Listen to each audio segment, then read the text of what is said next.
Welcome to meeting number 92 of the House of Commons Standing Committee on Transport, Infrastructure and Communities. Pursuant to the order of reference of Tuesday, September 26, 2023, the committee is meeting to resume consideration clause by clause of Bill C-33, an act to amend the Customs Act, the Railway Safety Act, the Transportation of Dangerous Goods Act of 1992, the Marine Transportation Security Act, the Canada Transportation Act, and the Canada Marine Act, and to make a consequential amendment to another act. Today's meeting is taking place in a hybrid format pursuant to the standing orders. Members are attending in person in the room and remotely, as always, using the Zoom application. Colleagues, to help us once again this evening with the clause-by-clause consideration of Bill C-33, I'd now like to welcome our witnesses that include, from the Department of Transport, Ms. Sonia Reid. Welcome back. Director General, Marine Policy.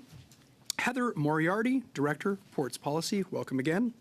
Rachel Heft, Manager and Senior Counsel, Transport and Infrastructure Legal Services, and of course, Ms. Amy Kaufman, Counsel. Welcome to you all. I'd also like to welcome our legislative clerks back, Jean-François Pagé and Philippe Mela. Oh, Philippe n'est pas ici? Oh, c'est dommage. We don't have Philippe now.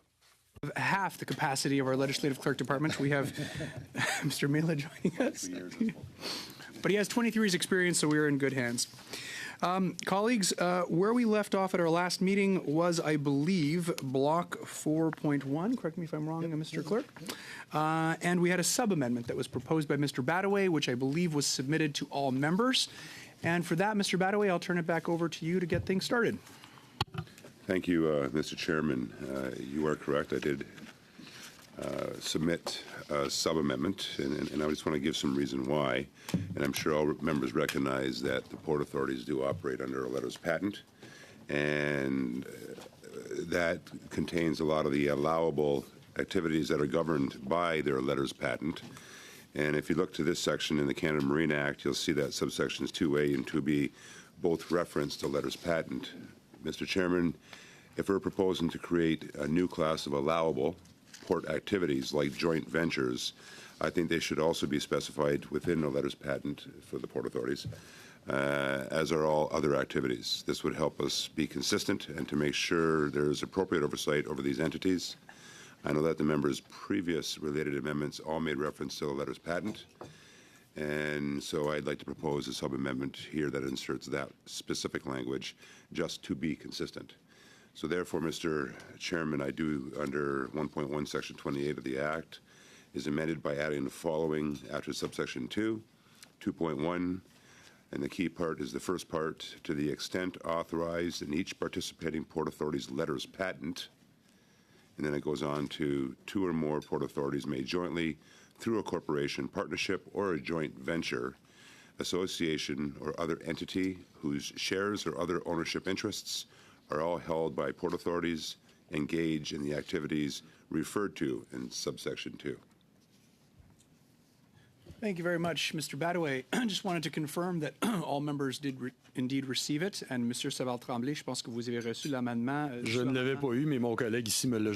I did not receive it, but my colleague here has transferred it to me kindly. Thank you. Yes, thank you, Mr. Chair. I would ask the witnesses.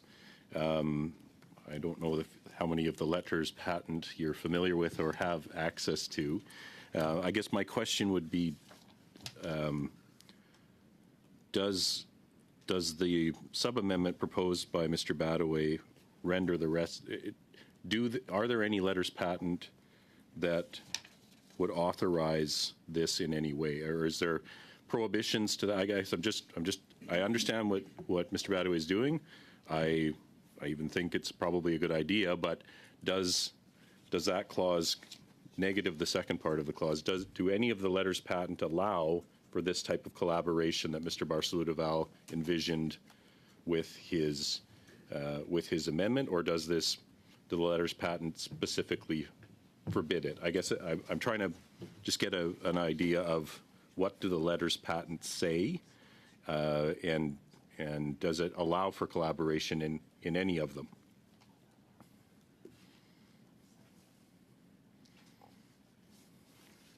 Oh. I'll turn it over to you, Ms. Kaufman. Okay, thank you for the question. Currently, the letters patent of all the port authorities have a prohibition against engaging in certain kinds of collaboration for their 282A activities. So that's for their shipping and navigation activities. And they don't speak to it for activities deemed in support of port operations. So the letters patent would yes, what they say. would forbid some of perhaps what Mr. Varslo-Duval had envisioned, but allow some of the other activities that are in the second part of the amended amendment. If you follow me, Ms. Reid. So I think going back to the other amendment that was made, which would ask that the government specify in the letters patent the types of collaborations that can be undertaken by these entities, I think effectively the two pieces would work together. And there are a number of amendments in the Act, C-33 existing and potentially as amended, which would require us to kind of go through the process of revisiting the letters patent to update them to give effect to that. So that would be ostensibly one of the things that we would be consulting, or we would be able to engage with ports, I guess, on that collaboration in the context of those discussions. Thank you, Mr. Strahl. Any questions, comments on Mr. Badaway's sub-amendment?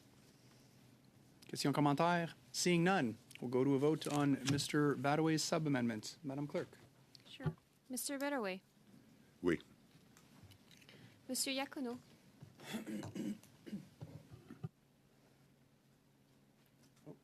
Oui. Madame Koutrakis. Oui. Miss Murray. Oui. Mr. Rogers. Yes. Mr. Straub. Yes. Mr. Muse. Yes.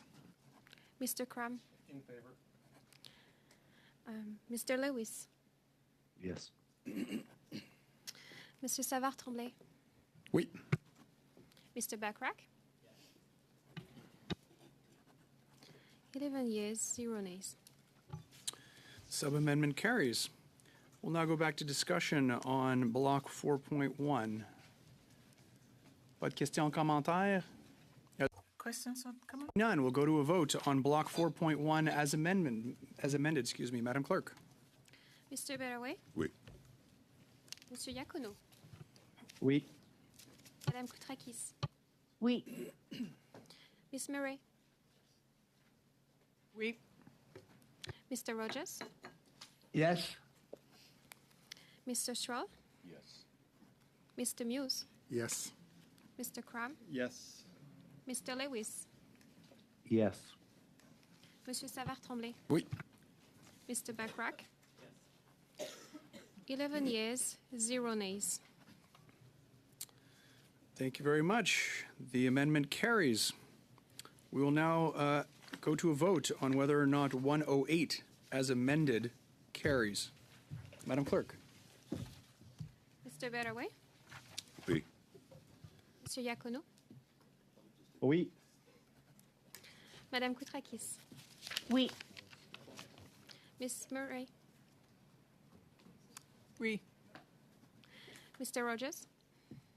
Yes. Mr. Straub. Yes. Mr. Muse. Yes. Mr. Crum. Mr. Lewis. Yes. Monsieur Savard-Tremblay. Oui. Okay. Mr. Backrack. Yes. 11 yeas, 0 nays. Carried. Thank you, Madam Clerk. Clause 108 as amended carries. Shall Clause 109 carry? On division. 109 carries on division.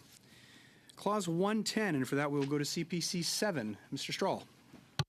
Thank you, Mr. Chair. Again, in trying to address the issues that we heard from port authorities regarding their different capacities, and in some cases, I know there are some port authorities that have, for instance, only one First Nation in their entire region, so therefore setting up a separate advisory committee for that one First Nation would likely not be the appropriate, would seem to be not the best way to proceed. This amendment attempts to give port authorities the instruction to establish at least one advisory committee, and that it includes users, port workers, representatives of Indigenous peoples, and the community in which the port is located. So that's our attempt to find a way to allow for a different approach or a different set of advisory committees, or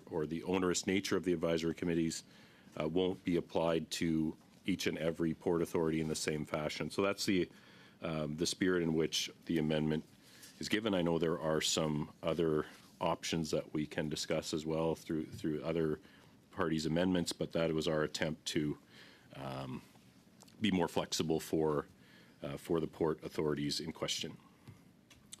Thank you very much, Mr. Strahl. And just a note as we dive into discussion on this, that if CPC 7 is adopted, the new NDP 12 cannot be moved due to a line conflict. So I'll turn it over to you, Mr. Bachrach. I do think that this amendment is quite similar to the new version of NDP 12 with a couple of exceptions. So one difference is that the Conservative version includes port users. And the other difference is that NDP 12, the new NDP 12, also includes, by adding after line 23 on page 71, the following: the members of each advisory committee shall elect a chairperson from among their number. So that had to do more with the governance of the advisory committee. I think the essential piece here is going from the original concept of having 3 committees per port authority, which I think we heard feedback may have been too many committees to manage, to having a single committee with members representing different facets of the community. But our version talks about including representatives from the local community, local government, and local Indigenous communities. That reflects the original spirit of the 3-committee structure that was proposed by the government in writing the bill. I do think because labor groups and port users are now reflected in the makeup of the board of the Port Authority, that maybe keeping the community advisory committees to these other groups makes more sense to get through the 2, we should get a pretty rounded representation. Thank you very much, Mr. Bachrach. Mr. Strahl.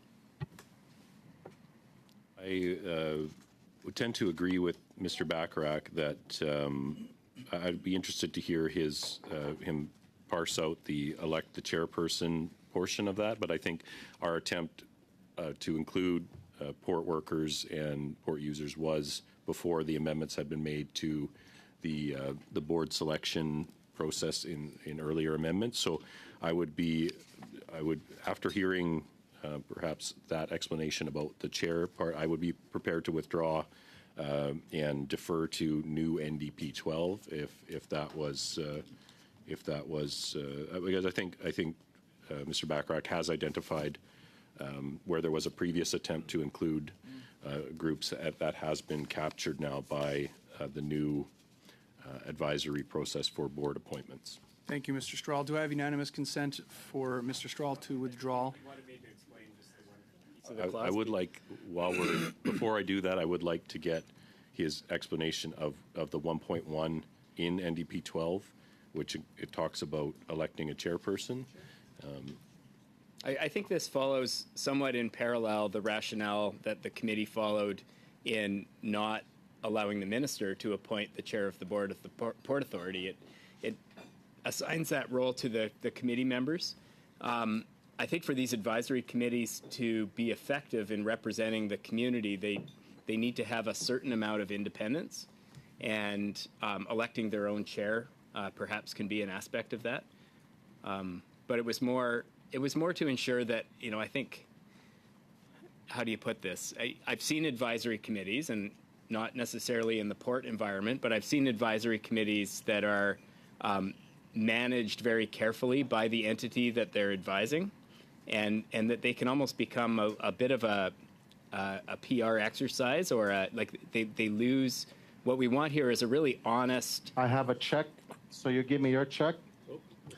You can just make the Mr. check out to Iacono, me. you're not on It's mute, spelled sir. TAYLOR, and just leave the amount blank. That's good. Anyway, I think he knows where I was going. It's just to give the community advisory committees a bit of independence so they can provide really frank advice to the Port Authority. The Port Authority is under no obligation to take that advice, but I think the community deserves to have that voice, and electing their own chair is part of that independence that would allow them to provide honest feedback. Thank you very much, Mr. Bachrach. So I have thumbs up from everyone. Do I have unanimous consent to withdraw CPC 7? Looks like I do. Okay, so CPC 7 withdrawn. We will now go to NDP 12, and for that, I'll turn it over to you, Mr. Bachrach.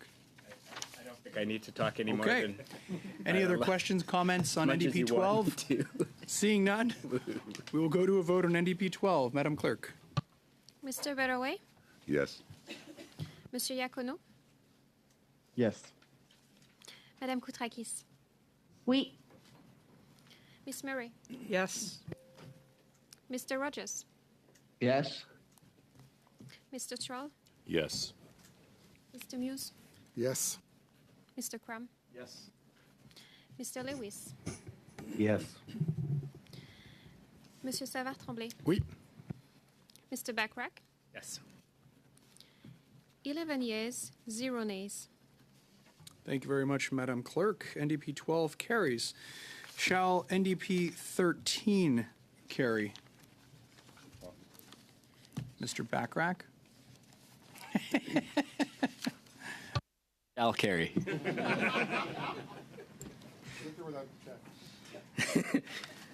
I'm going to regret that, aren't I? The amended text is simply a Port Authority must consult its advisory committees at least twice every year with respect to issues related to port activities. This is supposed to provide some direction in terms of the frequency of consultation, and to ensure that, I think if committees are consulted once per year, I don't think that's quite enough to reflect activity in the community and provide that kind of ongoing feedback. Thank you, Mr. Bachrach. Period. Questions, comments? Seeing none, we'll go to a vote on NDP 13. Madam Clerk. Mr. Baraway, Oui.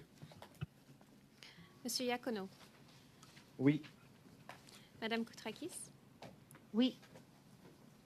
Miss Murray, Wait. Mr. Rogers, Yes. Mr. Stroll, Yes. Mr. Muse, Yes. Mr. Crum, Yes. Mr. Lewis, Yes. Monsieur Savard-Tremblay, Oui. Mr. Bachrach, Oui. 11 yeas, 0 nays. Merci beaucoup. Thank you. 13 carries. We'll go now to NDP 13.1. For that, I'll turn the floor back over to you, Mr. Bachrach. The consultations under subsection 2 on its website. This is simply a transparency measure to give the rest of the community a bit of a sense of what happened in those meetings with the advisory committee and what feedback they were providing the Port Authority. Thank you, Mr. Bachrach. Questions, comments? Seeing none, we'll go to a vote on 13.1. Madam Clerk. Mr. Baraway, Yes. Monsieur Iacono, Oui. Madame Koutrakis, Yes. Miss Murray, Wait. Mr. Rogers, Yes. Mr. Stroll, Yes. Mr. Muse, Yes. Mr. Crum, Yes. Mr. Lewis, Yes. Monsieur Savard-Tremblay, Oui. Mr. Bachrach, Yes. 11 yeas, 0 nays. Thank you very much, Madam Clerk. Amendment carries. We'll now go to, we're on NDP 14, correct? Yep. NDP 14. Mr. Bachrach. Authority must cause to be conducted an independent assessment of its governance practices. I'm fairly certain this would be the case anyway, but it's just to be specific that when a Port Authority conducts an assessment of its own governance, that should be done by an independent third party. I imagine that would be a matter of course, but it's worth being specific in my view.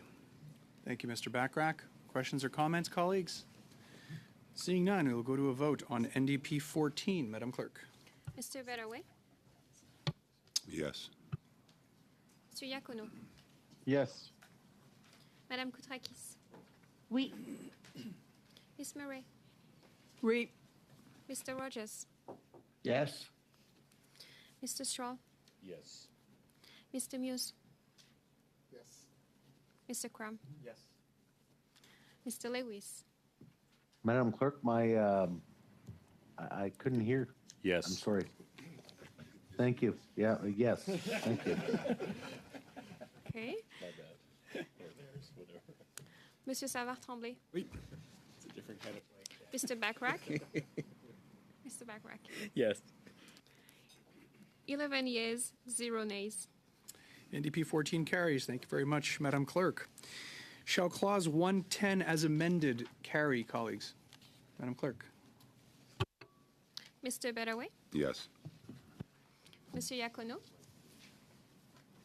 Yes. Madame Koutrakis, Oui. Miss Murray, Oui. Mr. Rogers, Yes. Mr. Straw, Yes. Mr. Muse, Yes. Mr. Crum, Yes. Mr. Lewis, That's a yes.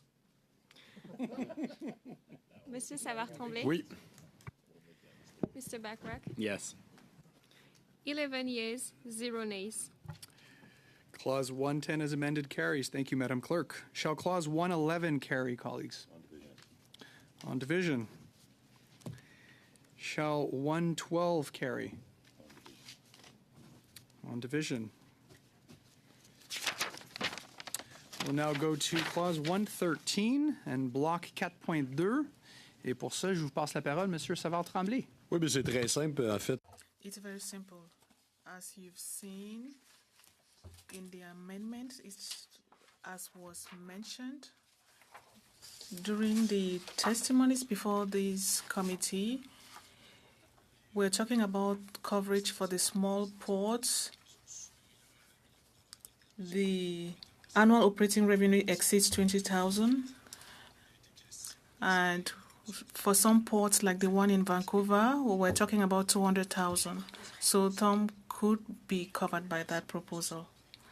Thank you very much, Mr. Savard-Tremblay. Badaway. Thank you, Mr. Chairman. This is the advantage of having a lot of the amendments being proposed by the different parties all here before us. And with that, and I look at NDP 15, it's obviously very similar to both BQ 4.2 and CPC 8, and it's something that's more granular. I'll say it that way. And with that, we won't be supporting BQ 4.2 or CPC 8 for that matter, because NDP 15 gets to that granularity. With respect to, as we discussed earlier, we think it's reasonable to give ports with less capacity and fewer resources some flexibility with this bill. But it gets a bit more deeper than that, where it actually specifies that 20 million threshold seems like a very reasonable threshold. And perhaps, and I'm going to ask the officials for their comments with respect to giving us a sense of which ports would fall into that category. At the same time, Mr. Chairman, we know that ports like Montreal, Vancouver, and some of the other big ports, which make well over 20 million, have the capability, I'll add that's 20 million per year, have the capability to produce reports on a quarterly timeline. Every 60 days is consistent with what we'd expect of private companies of a similar size. And I think it's a good idea to hold these ports to account. We heard from witnesses and from the minister that regular financial reporting is important for ensuring that our ports are responsible and well-run, and we have to remember that our ports are somewhat of an entity of the federal government of Transport Canada, and therefore there can be liabilities that may be exposed to the department. So with that, this accountability is very important. This amendment, Mr. Chairman, will make sure that reports stay regular and give smaller ports an extra 30 days over larger ports who should be pulling their weight and reporting already.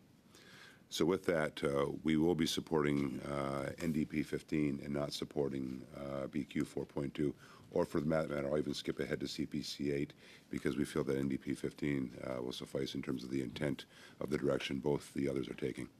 Thank you very much, Mr. Badaway. Thoughts or questions? Oh, yeah, we'll pass it over to our witnesses here. Ms. Moriarty. Yes, hi. In regards to the question, what Canada Port Authorities would fall into the thresholds that are being proposed.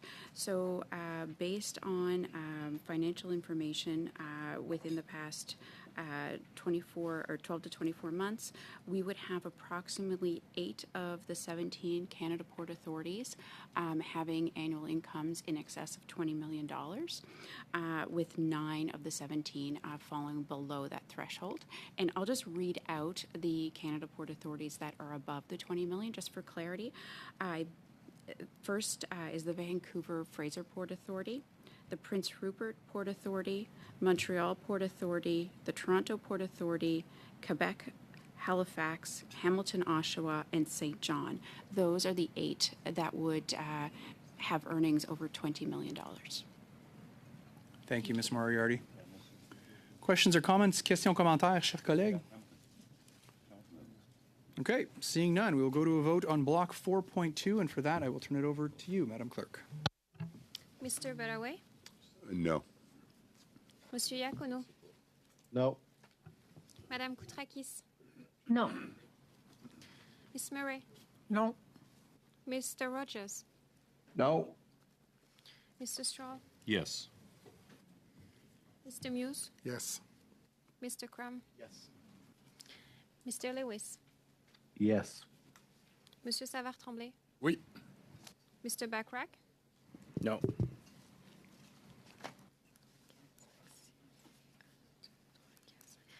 Five yeas, 6 nays. Block 4.2 does not carry. We'll now go to CPC 8. For that, I'll turn the floor over to you, Mr. Strahl. Thank you, Mr. Chair. Obviously, ours is a little simpler and just gives everyone 90 days to make their filings. I can do math and understand how this will go, so I won't prolong the discussion, but I think it was just our attempt as well to without getting into operating revenues. I would simply, for the next discussion on the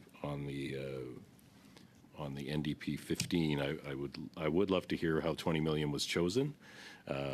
If it was just an arbitrary number that was going to catch these top 8, or why not 30 or 40? I guess I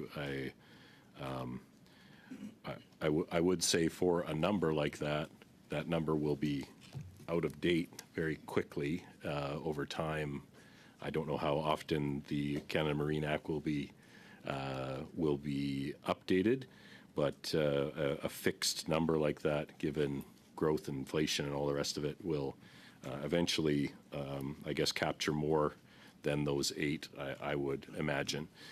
So I think ours is a simpler way to give more. I'm sure that the Vancouver Fraser Port Authority won't need 90 days to do so. But so I will obviously we'll be supporting our own amendment. Understand why there's a desire to have these bigger ports file in 60, but I would love to hear that part of the discussion and whether or not we should consider, with Mr. Backrack's amendment, which will likely be more successful than mine, a discussion about whether 20 million should be, how we would address the issues that I've raised about that number staying stagnant while the rest of the world does not. So we can go to a vote. Thank you very much, Mr. Strahl. And with that, we will go to a vote. Turn it over to you, Madam Clerk. If I could offer, like, perhaps we discuss both of these two amendments at the same time. If we vote on this one and then we discuss the other one and we want to go back, it's already too late. So I don't know. It's up to you, but there were some questions there about why we made certain choices in writing ours, and I think Mr. Strahl made some good points. I wouldn't mind just discussing the topic as a whole, and then we can see if there's any room for agreement. Would you be amenable to making changes to yours when we reach yours to perhaps incorporate or make changes to incorporate the aspects that we liked? I think if the conversation comes around to the idea that maybe all ports should have the same time requirement, then I suppose we could sub-amend our amendment, but that's a pretty laborious way to go about it. The questions that I have a couple of questions about Mr. Strahl's amendment. I guess that's what I'm trying to say. And I'm happy to speak to why we made certain decisions, and I wonder if that would be in order now. If you still have questions on CPC 8, we can discuss that. Awesome. And maybe these are questions through to the witnesses that we have here tonight. I don't fully understand what happens within these 30, 60, or 90 days after the end of a quarter, that after which the Port Authority has to report provide its financial report to the government. So are there implications that the officials can think of if we choose 60 days, if we choose 90 days? What's the risk of a longer time period? It is interesting, like it's a quarterly report, so that's every 3 months, and then 90 days is also 3 months, so you're getting everything a quarter behind. Perhaps they could just provide some general thoughts on this is an accountability measure. It's to give the government a line of sight on the financial management of the port authorities. Is it important that that's done in a timely way, quarter by quarter, or is it enough to have everything sort of a quarter behind? I guess that's the question. Ms. Moriarty? Thank you. In terms of the first part of the question around the, why 90 days or, why 60 days, what we had in our consultations that we have undertaken, we had conversations with the Association of Canada Port Authorities, who was a witness at the committee, and they articulated for us the timelines as to why 60 days would be too short for some of the Canada Port Authorities, 30 days, and how the additional timeline would provide them and their membership with the ability to be able to respond to the request. And so took us through kind of the process by which they would need to have the statements examined and ready for publication, and French and English requirements, those sorts of things. So they had outlined that for us. In terms of the second part of your question, apologies, I seem to forget it at this point. Well, 60 or 90. Yeah. Have we heard from small ports that they need longer than 60 days? So we've heard through the association that the timing that the additional timeline would definitely be used by the smaller port authorities and would enable them or help them to be able to meet the requirement. To your second question now, which I now recall, my apologies, it was around the timing of the information and 90 days being effectively 3 months later. The reason and the rationale to bring forward or to request the quarterly financial reports was really about informing borrowing limits and making sure that Canada Port Authorities provided updated financial information to the Government of Canada, but also to Canadians in a transparent manner, in a timely manner. So it then helped us to examine borrowing limits as it related to ports and their ability then to have a good financial picture in terms of how they manage their assets. Okay, thank you. That's helpful. I guess what I'm wondering, if it's to inform borrowing limits, I can't imagine that long-term borrowing would be based on quarter-to-quarter financial performance, like, oh, you had a good quarter, so we're going to loan you a bunch more money over a long period of time. Maybe I'm off base here, but I'm just wondering, again, what the risk of going with 90 days over 60 days would be for the large ports, for instance. I think, there isn't a great risk in moving from 60 to 90. I think the information will still be relevant. I think as long as the information continues to be provided within those time limits, I can't see any real difference between the 60 to 90 days. You have one last question, And at the risk of exceeding the patience of my colleagues, can you remind me what the current reporting timelines are, or the frequency? So currently, port authorities report annually. And what we're seeking to change is to ensure that they report annually and post it publicly, and we're seeking for them to also report quarterly and to post that publicly, and then the time limit is what we're speaking about here today. So I guess what I'm saying, Mr. Chair, is that if it's every 90 days, the government is still receiving quarterly reports. They're still being posted publicly quarterly. It's just that they're 3 months behind. They're always 3 months behind. And I'm just wondering, and perhaps we could hear from some of our Liberal colleagues, whether that would meet their sense of what's required for transparency and what's required in order to assess borrowing limits and these kinds of things. I guess what I'm wondering is whether 90 days might work across the board instead of, because this comes back to this question of $20 million. And at the time, Mr. Strahl asked how we chose $20 million. We looked at all the ports and their revenues, and there's a clear break point there where the ports that are below 20 million are quite a bit below 20 million, and it seemed like a logical place. And I take his point that is likely to change, perhaps quite rapidly, and then the legislation would have to be updated. And so maybe it's cleaner simply to have 90 days across the board. And I'm looking for some sense from our good friends across the way. Mr. Badaway. And I thought I was going to have time to eat. Thanks, Taylor. It's one of the reasons why, and we are supporting 90 days for the smaller ports, so we want to be clear on that. But the 60 days for the bigger ports is simply consistent. And I think, as Ms. Moriarty alluded to, is the fact that it's very fluid when it comes to the ports, especially with respect to their borrowing limits.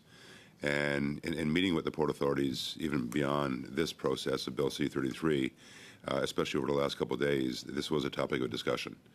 And the ports. What I mean by fluid is that their balance sheets move around quite a bit, quite quickly. You know, whether it's a debenture that might be paid off or maturing, they then open up the ability now to borrow more, to put more capital into their facility, and so this, in my view, this would only benefit them at 60 days. Again, consistent with business practice, but also benefit them with respect to having the ability, if need be, to actually fulfill the capital needs that they require by having that borrowing limit actually expanded because of those debentures, or that might mature at that time, or other reasons. Of course, that would open up some room for them to do more capital work, and by which they would have to borrow. Thank you, Mr. Badaway. Mr. Muse. Yeah, some consistency at 90 days across all ports. I don't think 60 to 90 days, we're not talking a big difference. I don't think that's out of step with the private sector. But I did speak with someone at a large port who is the CFO at that port, who indicated that, look, I can hire more people on my team to do the preparation of these reports, but ultimately I'm the CFO and I have to review those. So there would still be that bottleneck. So I think to give that additional flexibility, even for large ports, is not unreasonable.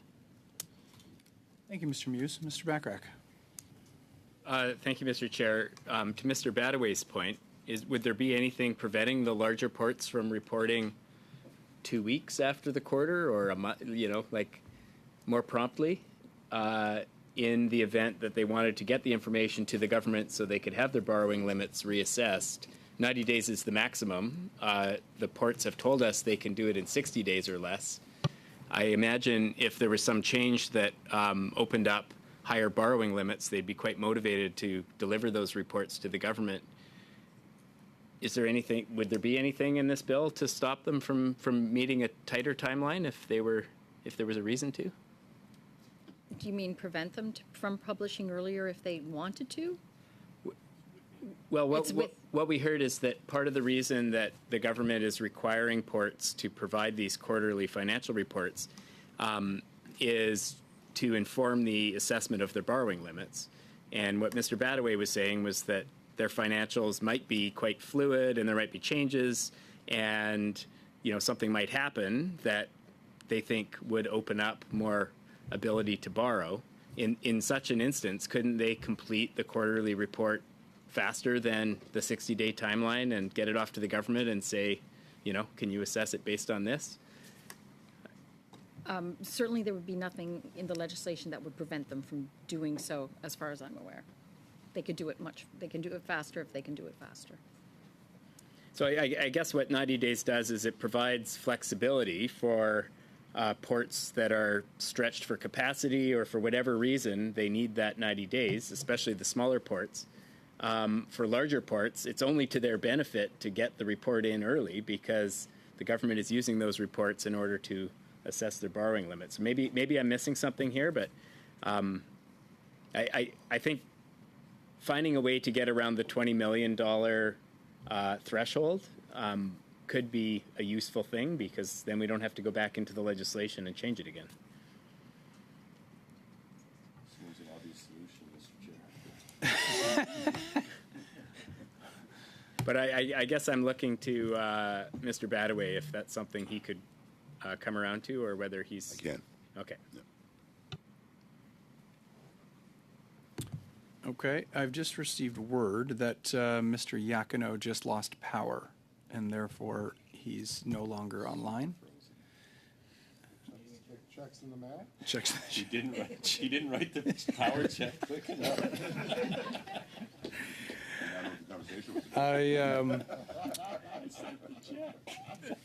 If it's okay with colleagues, if we can suspend maybe for 2 minutes until we can get, we'll suspend until such time as we can get Mr. Yakino back, colleagues. So I'll suspend until such time as Mr. Yakino is able to log back on. The meeting is suspended.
So, Mr. Backrack, I'll turn it over to you.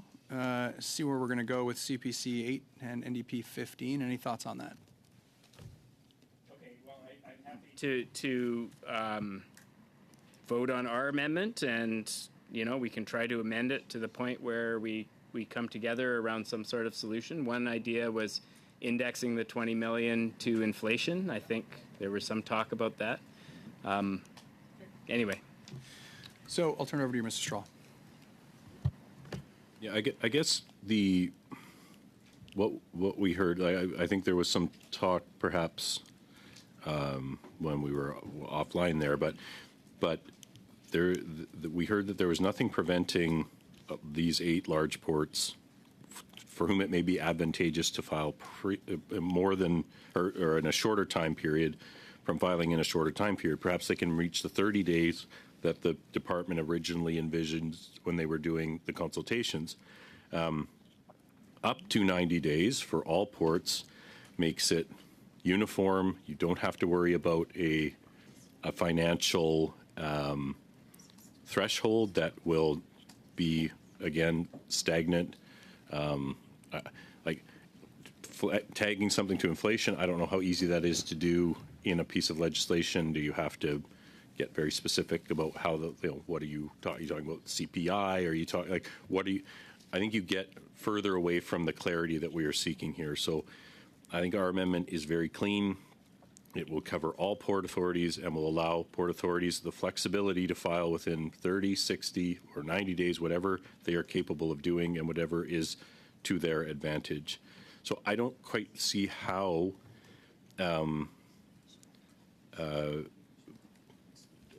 NDP, the upcoming NDP amendment can be amended to achieve that same level of simplicity, if I can put it that way. So I think we would like a vote on ours at this point. Whether or not it will pass, I think it is, we've talked about it. It makes sense. It covers all ports and allows for flexibility. So we still think it is a good option.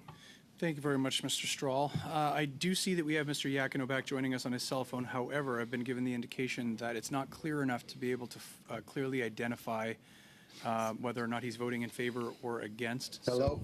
So. Hello. I'm looking for candles, and I'll be able to vote or whatever. Yeah, but I'm in the dark. Thank you, Mr. Iachino. For the time being, though, we will have to rely on Ms. Bennett, who's been kind enough to come and join us here while you look for candles, sir. So. Well, okay. I'll be posted. Okay, so we'll let you do that, and we will go to a vote now on CPC. Yeah, oh, excuse me, Mr. Sedal-Tremblay. I would like to speak. I want to ask our witnesses.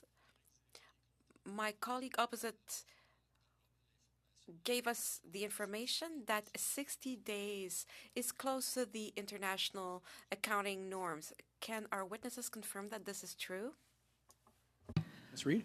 I can't speak to the international accounting norms, but I do believe that is the case. I do know that under the Financial Administration Act, departments, agencies, Crown corporations are required to publish their quarterly reports, I think, within a 60-day period. So it would be consistent with other practices across the federal government, including agencies and Crown corporations. Now, Canada Port Authorities are a little bit removed from that, but it would be consistent with other practice. Est-ce que vous avez d'autres questions, Do you have more questions? For this reason, and because the information was confirmed, I will support the NDP's modification compared to those of the Conservative. Madame Greffier? We will vote, Mrs. Clerk. So we're voting on CPC 8 right now. We're voting on CPC 8. Yes. Is it the intent for the NDP to withdraw NDP 15? You're still going to move forward NDP 15? Well, it will depend on the outcome of this vote. Okay, great. That's right. That's the answer. If this is carried, then we'll go on to our amendment and talk about it for a while. Hopefully not too long. Okay, and more than likely it'll be redundant, so it's going to be turned down. So. No, it won't be redundant. Anyway. Okay, thank you, Mr. Chair. I got my Thank you, Mr. Badaway. And we have one last thought that Ms. Murray would like to share.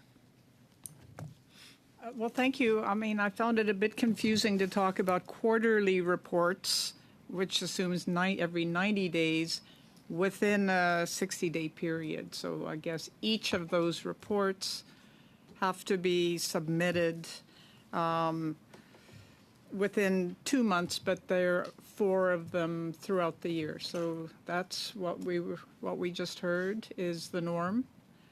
This idea of quarterly reports within a 6-day period for international norms. And then I have another comment. I'll turn that over to Ms. Reed. So currently, Aujourd'hui, la norme, généralement, est qu'il y a un rapport trimestriel. Il est produit 3 fois par année. Le 4e rapport, c'est le rapport annuel financier. Donc, le 4e rapport, c'est le rapport annuel qui résume... Apologies for cutting you off, but I think we have a problem with interpretation. So we want to rectify that. I think it's inverted. English is on French and French is on English. So we want to rectify that before we continue.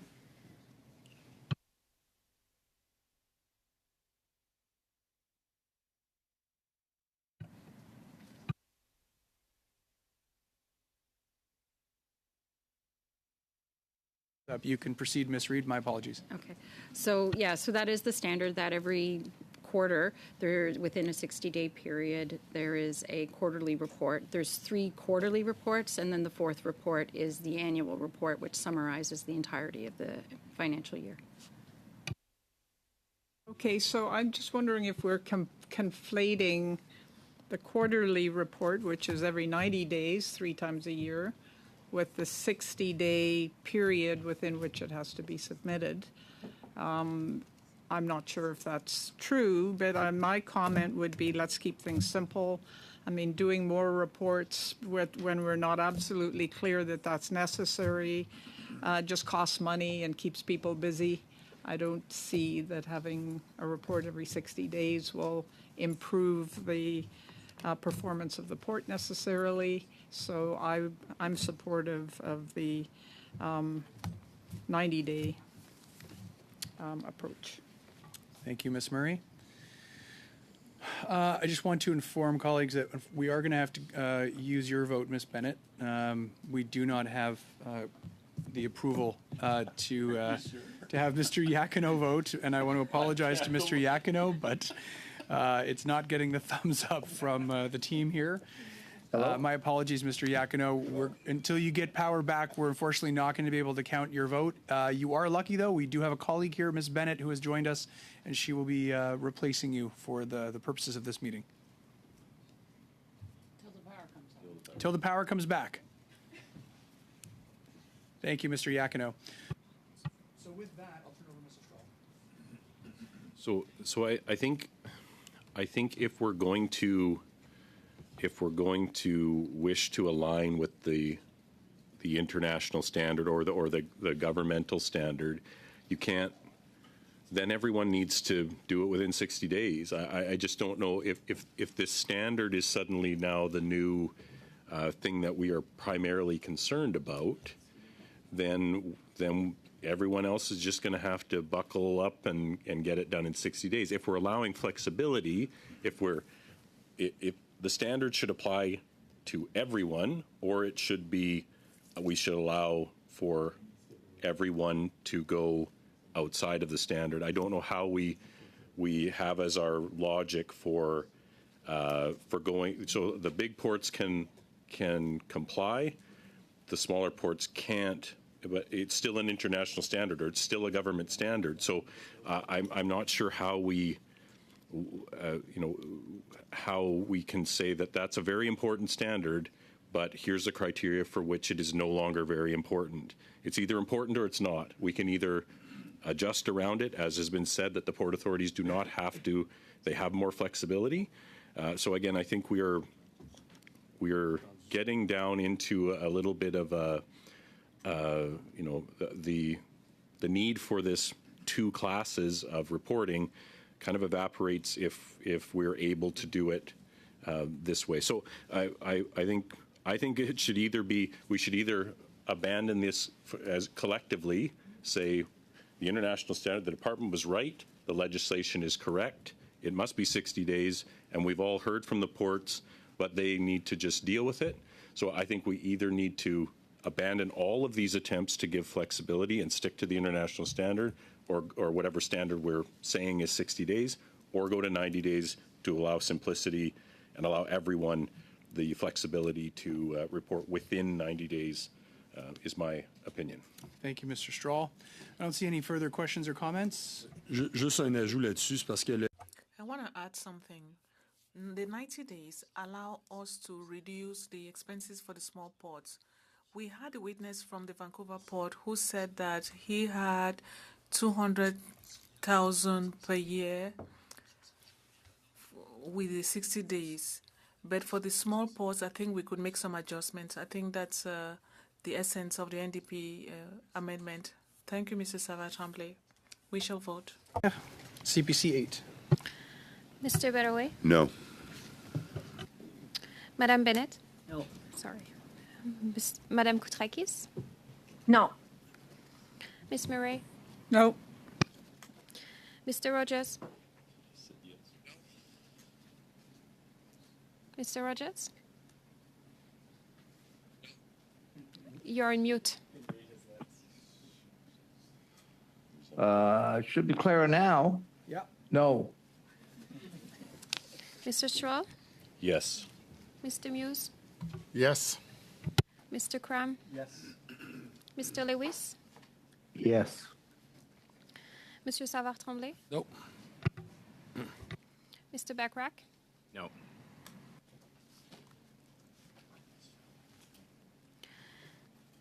Four yeas, 7 nays. Thank you, Madam Clerk. CPC 8 does not carry. We'll now go to NDP 15. We've had robust discussions. We'll go to a vote. Madam Clerk? Mr. Baraway? Yes. Ms. Bennett? Yes. Yes. Yes. Madame Koutrakis? Oui. Yes, on the side, no on one side. Oui. Miss Murray? Oui. Mr. Rogers? Yes. Mr. Strahl? No. Mr. Muse? No. Mr. Cram? No. Mr. Lewis? Mr. Lewis? Oh, he has it off. He has it off his head. Oh, did he freeze?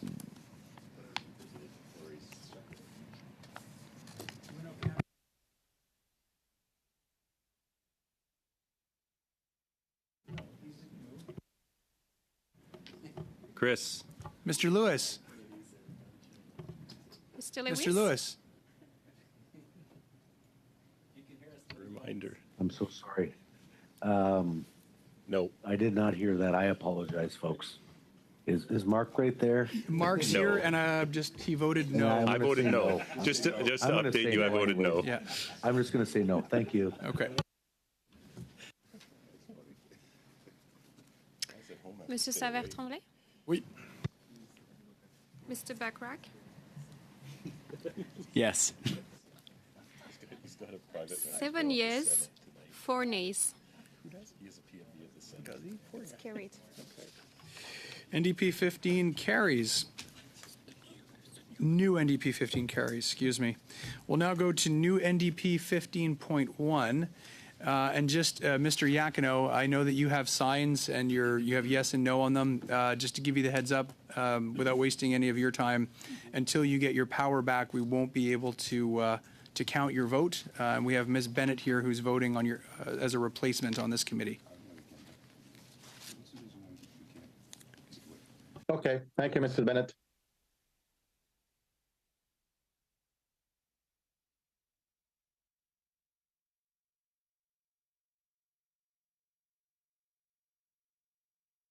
Blurry, apparently. Okay.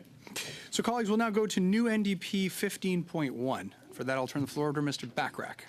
Do this nice and efficiently. Despite subsection 3, a Port Authority may publish on the Port Authority's website the reports for each of the first 3 quarters of its first financial year after its letters patent are issued, within 1 year after the day on which its letters patent are issued. So this essentially, for new ports with new letters patent, this gives them a 1-year deadline to publish their first quarterly report. And again, it's just a little bit more flexibility for new port authorities. Thank you, Mr. Backrack. No questions, comments, or concerns? Oh, yes, Mr. Badaway. Thank you, Mr. Chair. I think it's Mr. Backrack's amendment. I think we're all on the same page about this intent, or his intent to this amendment. We do want to give the ports a bit more time before these provisions come into force. And I think that's a great idea, and it's completely in line with the amendment we just passed. But for the sake of clarity, and once again to get a bit more granular, we would like to propose a sub-amendment to make the timelines extremely clear for everyone. Our sub-amendment would make these base compliance timelines a year after this section comes into force, but also give ports the ability to submit based on the date of its letters patent. And here we are with the letters patent again. And with that, give extra flexibility. So, Mr. Chairman, I'd like to propose under 4, in the case of a port authority specified in subsection 37.3A, the quarterly financial report must be prepared within a year after the day on which this section comes into force. As well, Mr. Chair, under 4.1, despite subsection 3, a port authority must publish on the port authority's website the reports for each of the first 3 quarters of its first financial year after its letters patent are issued within 1 year after the day on which its letters patent are issued. Are you prepared to have that distributed to members in both official languages? Absolutely. Yes, Mr. Backrack. Could I ask through you to Mr. Badaway whether this lines up almost identically with NDP 16.1?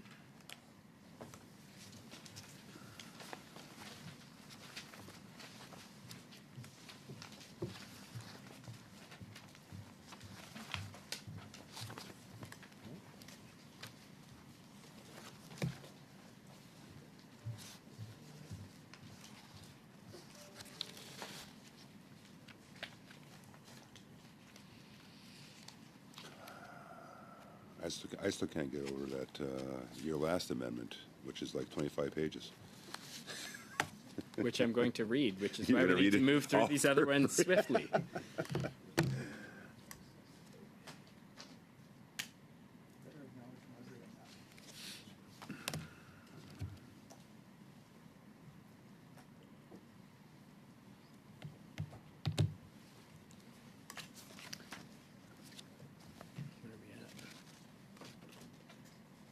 I'll say it's close, Mr. Backrack, but I don't think it's identical. Close, but no. No. Really? Well, let's keep it separate. Okay. So we'll wait for it to get circulated? Yeah. Do you have that in email as well? Yeah.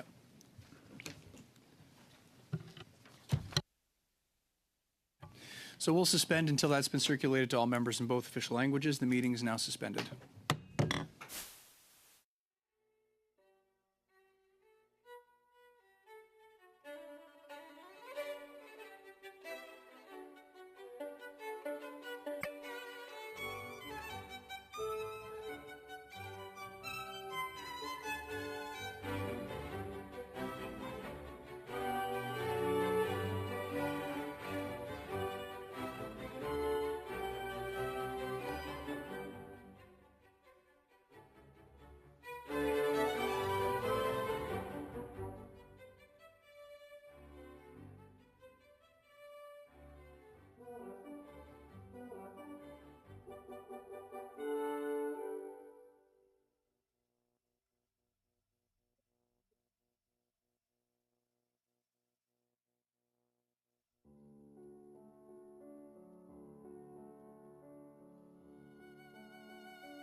sub-amendment has been distributed to On l'a pas all. eu, Monsieur le Président.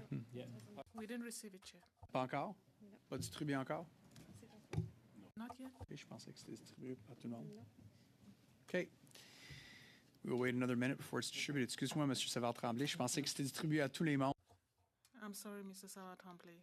I thought everyone received it. I understand that committee suspensions are somewhat multimodal.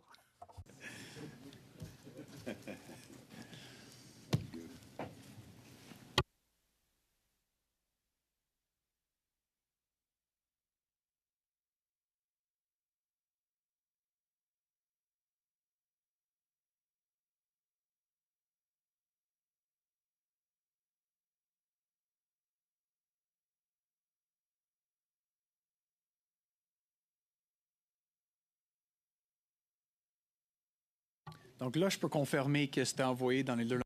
I can confirm that it was sent out in the 2 official languages. Just keep it. And we just want to make sure that all the members received Mr. Badawi's sub-amendment. Where did we receive it? We'll give you a minute. Okay. Ms. Bennett, can you confirm that you've received it as well? And had a chance to review it. Yeah. Thank you, Mr. Strauss. Very important. Did you get it? Yes. Okay, good. Mr. Crum, did you get it as well? Just going to look at the members who. Okay,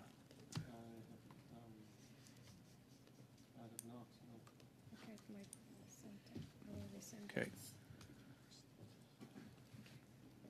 Just want to make sure that all members who are replacing sitting members of the committee have received it. Refresh, maybe.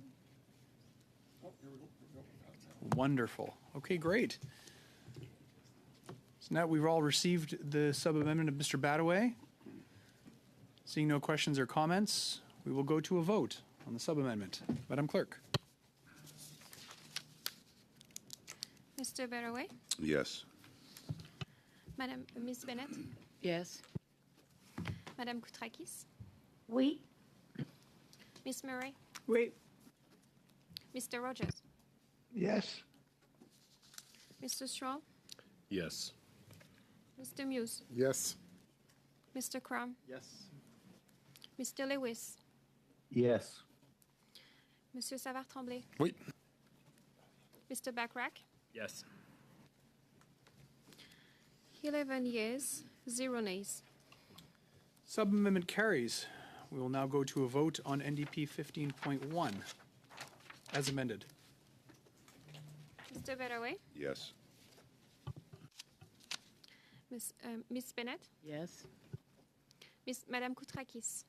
Oui. Miss Murray? Yes. Mr. Rogers? Yes. Mr. Stroll? Yes. Mr. Muse? Yes. Mr. Crum? Yes. Mr. Lewis? Yes. Monsieur Savard-Tremblay? Oui. Mr. Backrack? Yes. 11 yeas, 0 nays. Thank you, Madam Clerk. New NDP 15.1 carries as amended. Shall clause 13 as amended carry, colleagues? Madam Clerk. As amended. Agreed. Okay. Mr. Baraway? Yes. You heard? Maybe unanimous? Agreed. I look around. Unanimous consent? Yes? Okay. Okay. Clause 113 as amended carries. So, colleagues, we can group 114 to 119 if there's unanimous consent. Do I have unanimous consent to group clauses 114 to 119? I'm looking around the room and it looks like I do. So shall clauses 114 to 119 carry, colleagues? On division. On division. Wonderful. And now we are at clause 120, CPC 9, and for that I'll turn it over to Mr. Strahl. Thank you, Mr. Chair. I'm looking at several amendments for this clause from many parties. I'll just give our explanation for this amendment, Bill C-33's language on management of marine traffic presupposes that a centrally controlled government system is required to address anchorage and mooring issues. Not only is it highly unlikely that a regulated traffic management system will be required or the best approach in every marine port across the country, we believe it is an obligation of the government to consider the least trade/commercially restrictive approaches that still achieve the desired social or environmental outcome. This requirement recognizes that the government will consider alternative approaches. And regarding the strikeout on fees, port-related fees are already applied and within the mandate of the port authorities. The addition of user fees in this section is duplicative with existing authorities and would inevitably cause confusion. Thank you, Mr. Strahl. Questions or comments, colleagues? Mr. Badaway. Thank you, Mr. Chair. This amendment, Mr. Chairman, is quite frankly completely against the spirit of this bill and what I think what we're trying to accomplish on anchorages at port. Mr. Chair, we've heard that lengthy anchorages are posing challenges for the supply chain and challenges for communities.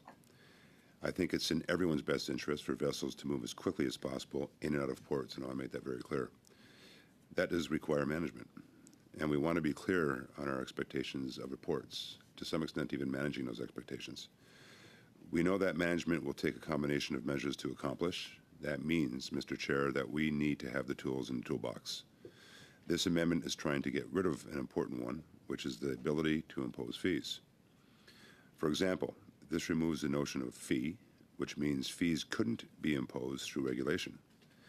I think we can see how this would be an extremely important tool when it comes to making traffic at ports more efficient. Fees can provide incentive for all port users to move more efficiently. Also, Mr. Chair, if we are requiring ports to do more to better manage traffic, it's reasonable that they be able to charge fees to do so. Ultimately, this amendment goes against the intent of better supply chain efficiency on this bill, or within this bill, and that's why we will, Mr. Chairman, be voting against it. Thank you, Mr. Badaway. Seeing no other questions or comments, we will go to a vote on CPC 9. And just want to confirm with colleagues that if CPC 9 is adopted, PV 2 cannot be moved due to a line conflict. I'll turn it over to you, Madam Clerk. Mr. Badaway. No. Ms. Bennett. Nope. Madame Koutrakis. No. Ms. Murray. Nope. Mr. Rogers. No. Mr. Strahl. Yes. Mr. Muse. Yes. Mr. Crum. Yes. Mr. Lewis. Yes. Mr. Savard-Tremblay. Nope. Mr. Backrack. No. 4 yeas, 7 nays.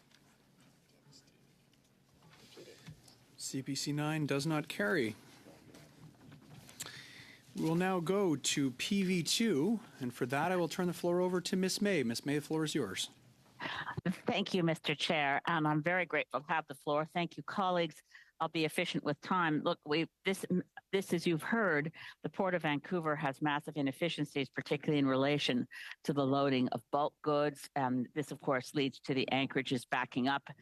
We heard from witnesses such as my constituent, actually, Bruce McConchie and the South Coast Shipwatch Alliance, how little information is actually collected and available to the port to make decisions. This amendment is to ensure that there is information provided, collected by the Port of Vancouver, collected and must be provided to the minister on such things as how long ships are waiting to come into the Port of Vancouver or other ports, how long they wait adjacent to a port till they can come back in. This is essential information to the efficient running and to improving supply chains, which I think is something that we all want to see. So I hope this amendment meets with the approval of the majority members of committee. Even unanimity would be lovely. Thank you very much. Thank you, Ms. May. Mr. Badaway, followed by Mr. Backrack. Thank you, Mr. Chair. Mr. Chair, this information is already available through multiple channels. It's adding another reporting channel would be somewhat burdensome for all if this passes. And just to go a bit deeper, and to give more information to the members. When I say it's already readily available through various means, I mean the automatic identification system, the AIS data system, the Coastal Vessel Traffic Management Information System, the Pacific Pilotage Authority, and as I said, Mr. Chairman, requiring the vessels to provide it through additional reporting would be unnecessarily and would unnecessarily increase regulatory burden. And once again, it would just be burdensome for all of those having to abide by this, as well as somewhat redundant to some extent, Mr. Chairman, because again, it's already available within those channels. Thank you, Mr. Badaway. Mr. Bachrach. Thank you, Mr. Chair. I would just note that this does support the spirit of the amendment that we brought forward and the committee carried previously that would limit the anchorage of vessels in certain locations to 14 days. Of course, after which time the minister would direct them out of those areas. And in my view, to do that, you would need information on how long the vessel had been there, when it parked there, and how many days it had been anchored. So I support the spirit of this. I'm not sure, because I can only see the amendment in front of me right now. This is requiring the port authorities to report that information, or does it require the vessels to report that information? Ms. May, I'll turn the floor over to you. Thank you. It would be for port authorities to collect the information and turn it over to the minister. And to my Honourable Parliamentary Secretary's point, look, currently the reason that information is available is under the voluntary interim protocol. So in law, as soon as the interim protocol is no longer in effect, there isn't a requirement for this information to be collected. And certainly it isn't that easy to collect. We have very good management, just to clarify, on container ships. We know where they are. We know what they're carrying. They move in and out. They're tracked like with barcodes on the side of the vessel. The bulk carriers are in a different category, and to the extent that we know what they're doing and how long they're hanging around, it's based on the voluntary interim protocol. So I know I've overstepped my bounds to speak this long. Thank you very much. Thank you, Ms. May. Seeing no other questions or comments, we will go to a vote on PV2. Madam Clerk. Mr. Badaway? No. Ms. Bennett? No. Madame Koutrakis? No. Ms. Murray? No. Mr. Rogers? No. Mr. Straw? No. Mr. No. Muse? No. Mr. Cram? No. Mr. Lewis? No. Monsieur Savard-Tremblay? Oui. Mr. Bachrach?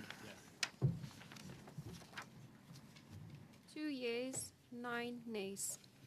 PV2 does not carry. We'll now go to PV3, and I'll once again turn the floor over to Ms. May. Thank you, Mr. Chair. This amendment is again to strengthen the Act in relation to the regulations made by the minister that relate to the management of anchorages by port authorities to ensure that the regulations made by the minister emphasize the protection of the marine environment. As you heard in testimony before the committee, the anchorages are literally dropping anchor and scraping the ocean floor as they move in and out of areas that are otherwise not industrial zones. They're pristine marine environmental areas within the Gulf Islands.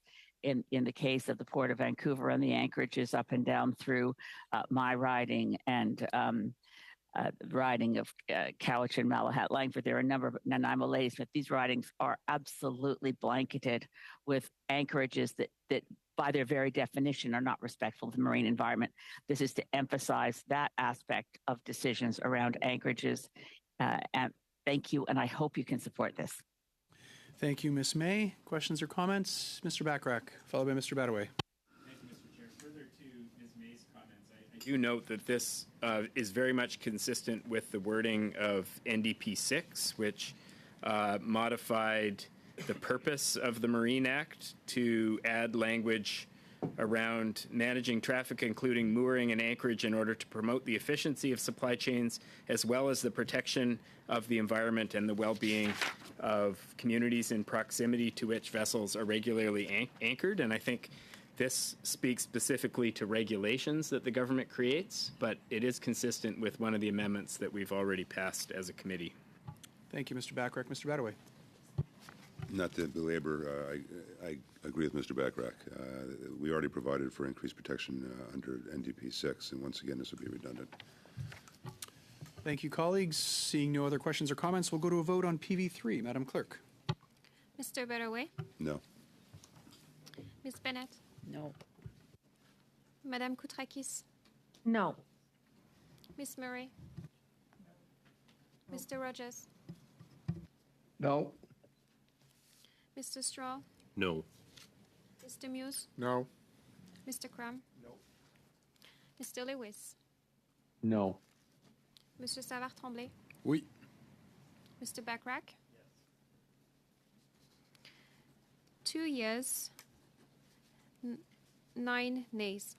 Thank you, Madam Clerk. PV3 does not carry. We'll go back to you once again, Ms. May, for PV4. Thank you, Mr. Chair. This is a rather shocking situation in terms of Indigenous governance in the areas that are used in anchorages by the Port of Vancouver. There has been, and we heard this in evidence, there a lack of consultation, certainly a lack of free, prior, and informed consent in relation to Indigenous governments. So this amendment is to ensure that the minister, in directing ships to anchorages in these waters, ensures that where the waters are under the governance of an Indigenous government, any decisions or regulations are made only in ways that are consistent with respect for that Indigenous governance through consultation and engagement of Indigenous governments in the vicinity of the anchorages. Really critical and important amendment for the environment, but also, of course, for respecting UNDRIP. Thank you very much, Ms. May. Questions, comments? Mr. Badaway. Thank you, Mr. Chair. This one really concerns me. The committee passed a number of amendments that would limit anchorages in this area to a reasonable time period. And I note that we will soon be debating an amendment that, as Mr. Bachrach alluded to earlier, is very, very deliberate in terms of the longitude and latitude of areas of which are going to identify anchorage areas and set clear, as I just mentioned, geographic perimeters. And the NDP do that in a schedule, which makes sense to me. But during that debate, and what we heard from witnesses, that anchorages are an important and normal part of shipping. We all understand that. We get that, especially as it relates to fluidity and of course, supply chains. Vessels need to have the ability to anchor when it's appropriate. I think the language of this amendment goes too far in limiting a ship's ability to anchor, and this could come with safety consequences. And I would like the witnesses to comment on that, on what some of those consequences can very well be when it comes to safety. And while I appreciate, Mr. Chair, what this amendment is trying to do, I get it, and I understand what Ms. May is trying to do, and I can appreciate that. We're comfortable with where we landed on anchorages thus far and see no need to make things more difficult or, once again, more burdensome. But I want to go back to my latter point when I speak about the language of the amendment going too far in limiting a ship's ability to anchor, and how this may come with safety consequences. And I would like to ask our witnesses, would it, number one, and number two, what would some of those safety consequences in fact be? Thank you, Mr. Badaway. Turn it over to our witnesses. With respect to ensuring that ships have just generally safe anchorage spots, it's important for ships to be able to do so in the event that they have issues on board, navigation issues, equipment issues, that they aren't, there's bad weather or extreme weather which would prevent them from being able to conduct safe navigation. In the context of an amendment where we were restricted from passing regulations in the context of ports anchoring in certain areas. So in this case, the intent of the broader regulatory authority is to provide provisions that would support ports in the management of anchorages in ways that are supportive of community environmental well-being as well as broader supply chain efficiency. If ports aren't able to, if the VFPA, for example, is not able to allow ships or direct ships to those anchorages, there would actually be very limited control that they would have over the activities of the ships while they were at anchor. And so the effect potentially of having the limit under the MTSA, which would say you can only anchor here for 14 days, without the effective control over their activities while at anchor through the VFPA, could lead to other negative consequences in that their activities while they were at anchor would not have the same level of oversight and control. So I think there's a couple of considerations that come to bear in the context of the kind of the joint impact of the provisions, the amendments that have been made thus far in respect of the Southern Gulf Island anchorages. Thank you, Ms. Reid. Thank you, Mr. Chair. Thank you, Mr. Badaway. I'll turn it over to Ms. Murray. Mr. Savard-Tremblay? No? No? Okay, Ms. Murray. Well, thank you, Mr. Chair, and I want to appreciate MP May's comments here. I think what's important to understand is that while the discussion around the business case, and will this make it more difficult, will for the vessels, is an important one. I think another important discussion is to what degree are we respecting the emerging norm, which is that First Nations, who are marine nations and historically have been out in the water on their craft, have a sense of custodianship or ownership of territories that are marine territories, not just land. So the same way in which a railway in British Columbia would not, or a pipeline would not willy-nilly start constructing through a traditional territory of a nation without consulting them with them at minimum and seeking to reach agreement from them. I think that in British Columbia, perhaps it's not the same in the Great Lakes or on the East Coast, but in British Columbia, it is, I think it is considered the norm that that respect be shown to the nations with respect to marine terrain that they have historically been the key governors of. And sometimes it's several overlapping, but there was a whole pattern of who's in charge of harvesting, but also conservation in a defined territory. So, I would respectfully suggest we consider, is there something that would reflect that UNDRIP-based emerging norm in British Columbia at least, but perhaps not go as far as giving the nation the say, 100% say, and discuss a sub-amendment that would have something to do, would be notified, would be consulted, would be invited to be, I guess it's consulted in terms of anchorages in the waters that historically have been under the governance of that nation. Thank you, Ms. Murray. And I'll turn it over to perhaps the officials to see if they have any thoughts on this. With respect to Indigenous consultation and involvement in terms of the process around anchorages, I think that there's a few considerations.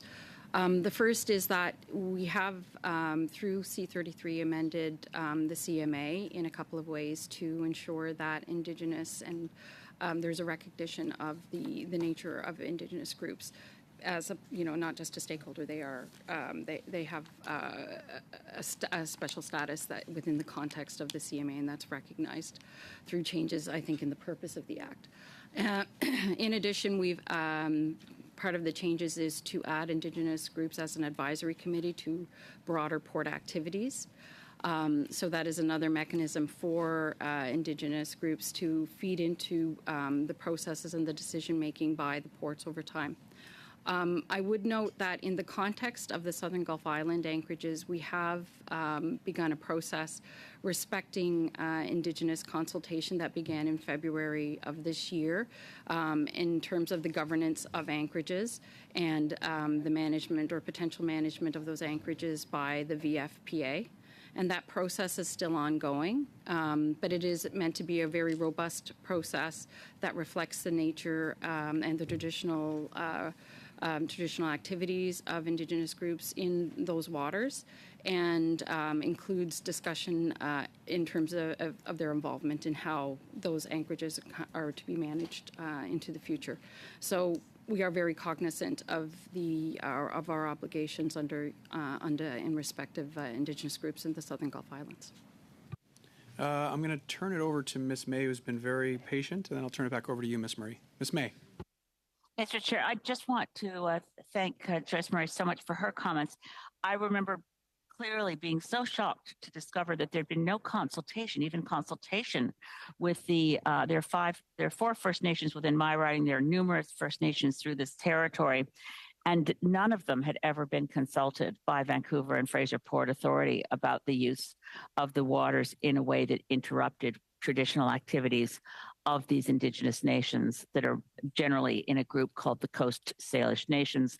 I only wanted to take the floor to say I would be very grateful if anyone wants to amend it in the direction that Ms. Murray suggested of, if not saying, which my amendment does, that anchorages can't occur without consent of a First Nation, that at least there be a verification that they have been properly consulted prior to the anchorages being established.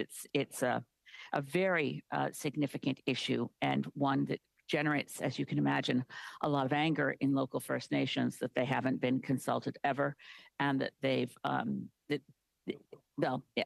am grateful for the change in the purpose of the Act, that's true, but this would give it some more efficacy. Thank you. Thank you, Ms. May. Is it okay with you, Ms. Murray, if I turn it over to Mr. Strahl, just to make sure that everybody has a chance? Mr. Strahl. Yeah, I think talking about Indigenous consultation or even this is talking about Indigenous agreement for the use of an anchorage is much different than talking about the establishment of new anchorages. We are, and Ms. May just said establishment, but her amendment says the use of. I would like to know from the witnesses how long, specifically in the Southern Gulf Islands, for how many years have the anchorages that are there now been in place? You can even give me a ballpark, but these have not just been created in the last number of years. Am I correct in that assumption?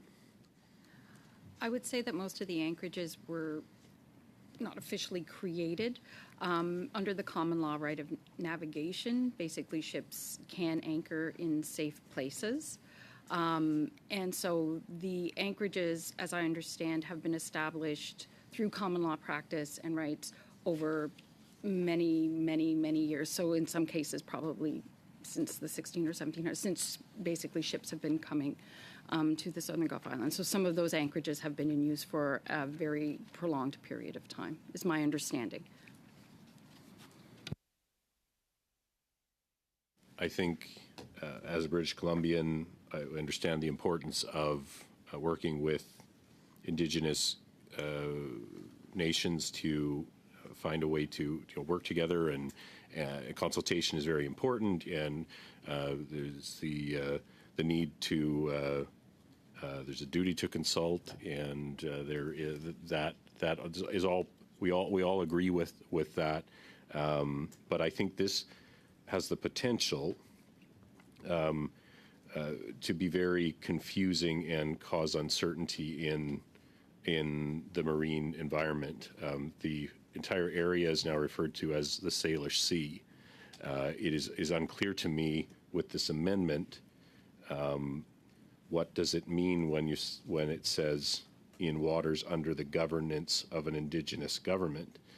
There would be, in many cases, claims or overlapping claims, or perhaps this would, I think, cause more uncertainty than anything else that has been contemplated regarding anchorages, and that would not bring about supply chain reliability and efficiency. So I think everyone on this committee has a commitment to Indigenous reconciliation and consultation, and but this, I think, is too broad and would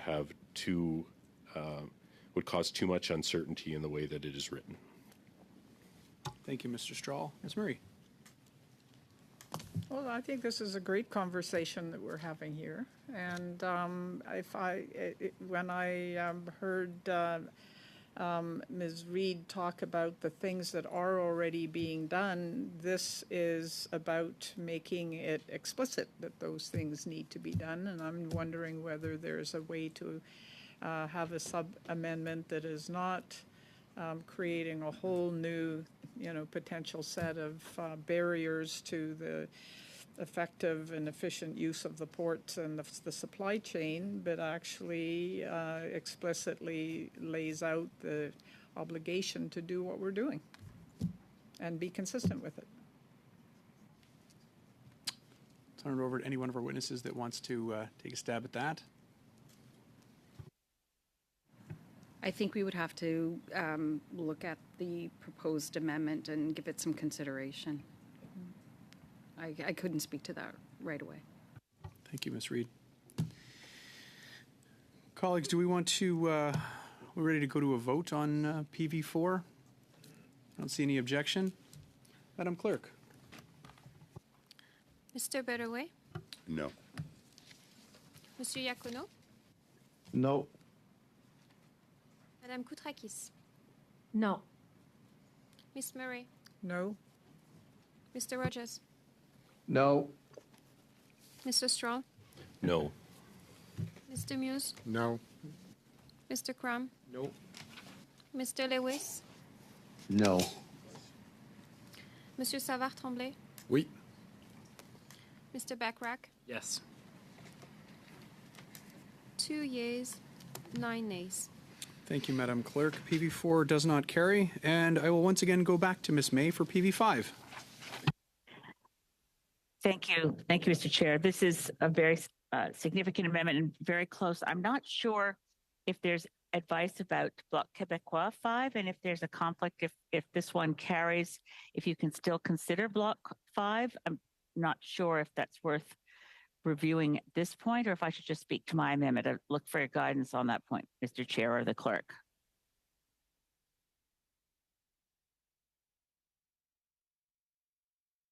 I'm just conferring, Ms. May, with the clerk.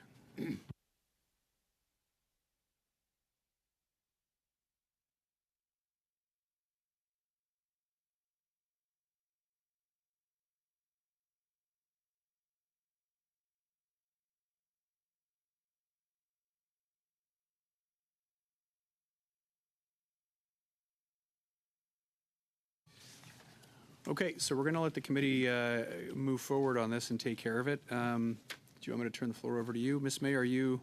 Thank you. I'll speak to PV5 and then whatever the committee is doing. By the way, it's almost unbelievable. So I can't resist telling all of you as friends around the table that I'm at Air Canada Departure Lounge for the flight to Dubai for COP28, and I wouldn't still be here except the flight was delayed. So I'm very relieved because Mr. Morris is in his riding tonight.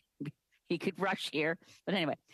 This amendment is, again, because we're looking at the minister having the ability to make regulations in relation to aspects of marine traffic management in the port, and that this amendment seeks for the minister to ensure that those regulations move to prohibit the loading and unloading of coal that is used for the purpose of generating electricity to and from ports, to and from ships in the port. Now, in previous commitments the government has made, this is referred to as prohibiting the shipment of thermal coal out of this port. It's a great irony, which I'll just mention parenthetically, that the shipment of coal from the Port of Vancouver is shipment of coal from the United States, because up and down the U.S. West Coast, the shipment of thermal coal has been prohibited by state governments concerned about climate change. So U.S. coal is diverted to Canadian ports. This is an extremely important amendment for management of anchorages, because it will vastly reduce the pressure on bulk shipment of products. It'll make it easier to ship prairie grain more efficiently in and out of the Port of Vancouver. If we eliminate one of the two largest, well, there's two kinds of bulk products that create the anchorages problem, that create backlogs and inefficiencies in supply chains. One is the poor management of the shipment of grain, hurting, as I mentioned before, prairie farmers are disadvantaged by inefficiencies in loading and unloading grain in the Port of Vancouver. This would help prairie farmers, the climate, and the environment in the marine areas of southern Gulf Islands and up through the coast of British Columbia, and will fulfill an election promise previously made. So I hope you will carry PV5 to eliminate this export product. Thank you. Thank you, Ms. May, and I'll turn it over to Mr. Badaway for his first thoughts. Thank you, Mr. Chair. And I guess I'll comment by saying this. Ms. May alluded to it earlier, that we support the intent of this.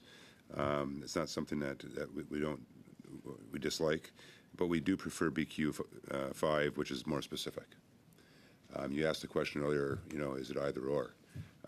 In our case, yes, it would be either or, and we would support BQ5 simply because, well, one, actually, it's in the mandate letter of the Environment Minister. Mr. Gabeau, his mandate letter actually identifies what BQ5 actually speaks about, and the message is under that is that, of course, our government believes that climate change is in fact real, and we need to address the climate crisis by making the transition to cleaner and greener energy sources. This amendment that the bloc proposes under BQ5 aligns with our commitment, our government's commitment, to phase out exports of thermal coal, move to cleaner and greener energy while further protecting our environment that we love from coast to coast to coast for a healthier and safer future. Once again, just to be clear, Mr. Chairman, we support the intent by Ms. May, but we just think that BQ5 goes a bit further with that intent and aligns with the direction that this government has taken. Thank you, Mr. Badaway. D'autres questions, commentaires? I see none, so we'll go to a vote on PV5. Madam Clerk. Mr. Badaway? No. Monsieur Iacono? No. Madame Koutrakis? No. Ms. Murray? No. Mr. Rogers? No.